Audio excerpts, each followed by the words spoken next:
Oh, this afternoon we're going to make some crispy toasted broccoli, or roasted broccoli should I say. In a bowl here, I want to put, and there's just two of us, so if you want more, you want to double this recipe. We have about 1 pound of broccoli florets. We're going to top that with about 1.5 tablespoons of olive oil.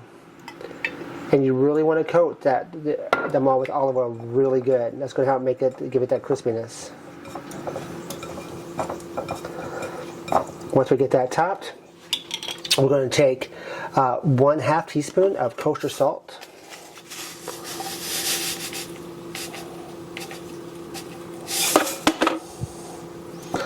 Sprinkle that over all of it. We're going to do 1/4 of a teaspoon of black pepper. And we're going to do 1/4 a teaspoon of garlic powder. Again, toss that, make sure everything is nice and coated. We have the baking sheet. We're going to line that with parchment paper. One of the keys with this is you definitely don't want anything touching. So you want these to be far apart. That's going to help them roast.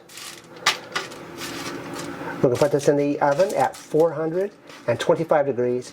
We're going to roast it for roughly 20 to 25 minutes. But check it after 15 minutes because ovens can vary and you don't want to char it too much. And don't go away, we have some more steps. Alright, our broccoli is done. You see the nice little char on the outside? Now we have a couple of options here. You can put a few red pepper flakes on it if you like, or Parmesan cheese. And Mom voted for Parmesan cheese. So let's sprinkle just a little bit of Parmesan cheese all over the top of our broccoli.